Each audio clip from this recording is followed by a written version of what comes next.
We're going to talk now about the soul in pain and where do these soul wounds come from.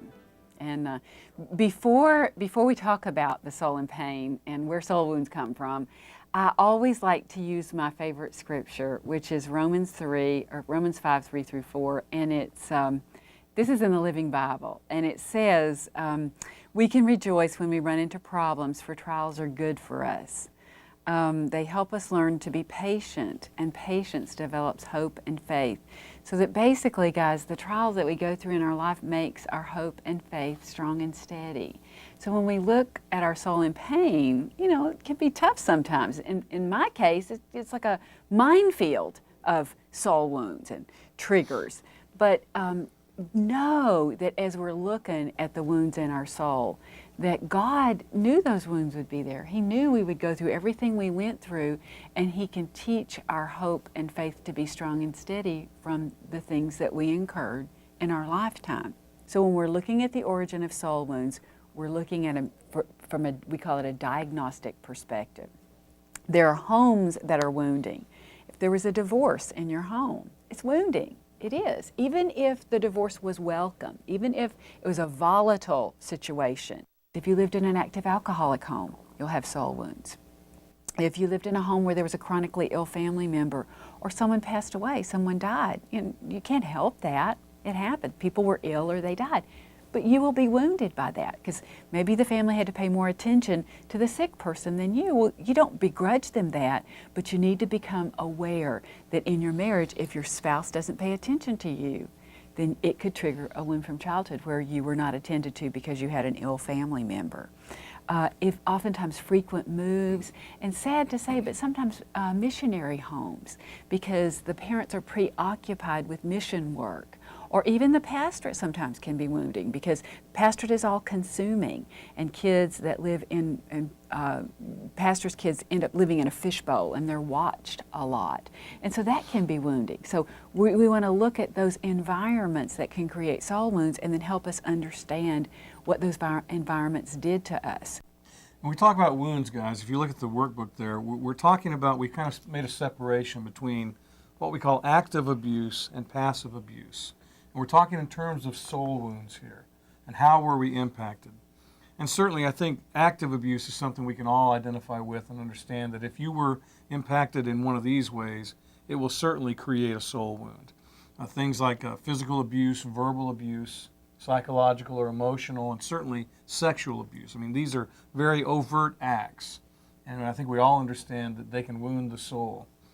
But as we began to kind of understand this whole concept of the soul in pain, we became aware of something, and I used to make an audacious statement that I think I've understood it so long now that it makes sense to me. I believe that many times the effects of passive abuse are more damaging to the soul than active abuse. And that's not to say that if you were physically battered as a child, that's not going to have an impact on your soul. Of course it will. But in a sense, those wounds are so overt. They are so much out there in front of you that you're forced to deal with them. Passive abuse is different than that. Passive abuse is much more subtle, much more covert. Many times you may not actually even be aware of it. And in a sense, I think it's more damaging to the soul then because you never learn to challenge it. You simply internalize it and adapt to it. Let's look at some of these things and just see if it begins to make sense. Never being told that you were loved. We deal with many, many people in our counseling office that never heard those words from mom or dad. The simple words, I love you, were never spoken in their home growing up. And what does that do to the soul? What does that teach the soul of a young boy or a young girl? Most of the time they will simply internalize that means I'm not lovable, I'm not worthy, I'm not good enough. And it creates these basic fears that most people internalize and then adapt to, see. Never being hugged or touched, being ignored, being told or made to believe that you were not good enough. And that develops a deep fear of inadequacy. And most men that I work with in counseling have a deep fear of their own inadequacy. When it's all said and done, can they really do it? Can they make it happen?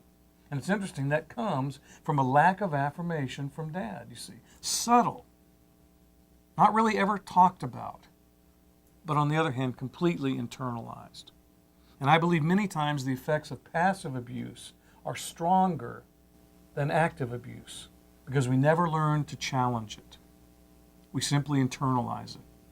Well, there's some characteristics, guys, and we want to just look at these just for a minute. And I just encourage you to, as we talk about these characteristics of active or passive abuse, if one kind of rings true for you, just check it, okay?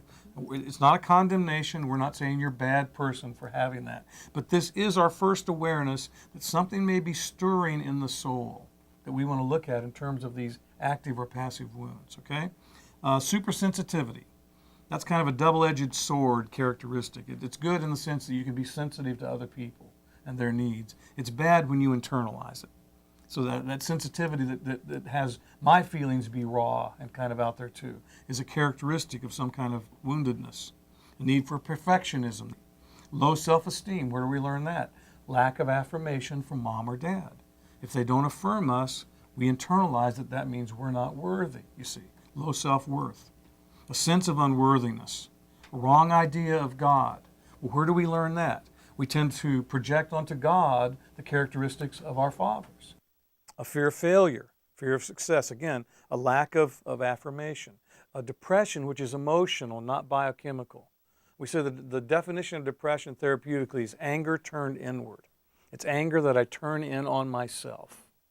So that's a characteristic that we need to look at. Fear of commitment, fear of rejection, lack of trust in self or others. And then the big three at the bottom there, unforgiveness, bitterness, and resentment. I think these are particularly damaging adaptations because they inflict more pain on you than the person you're angry or upset with. They say that bitterness and resentment is like drinking poison and hoping someone else will die. That lack of forgiveness impacts you. Holding on to that resentment creates a wound in your soul that we have to begin to deal with. The purpose of understanding these wounds, guys, is not to blame anyone. It's to understand how all of us were impacted in some way. If you think you have no wounds, I would point you back to your junior high school years. Nobody goes through junior high school without being wounded in some way or another. And the purpose is not to blame the teacher or the bully on the playground. The purpose is to understand those wounds so that we can confess them and allow God to heal our souls so that we can become all that He's created us to be. And that's the context that we want to look at as we deal with these wounds. Not blame somebody, but own and understand what's happening to you so that God can make you free.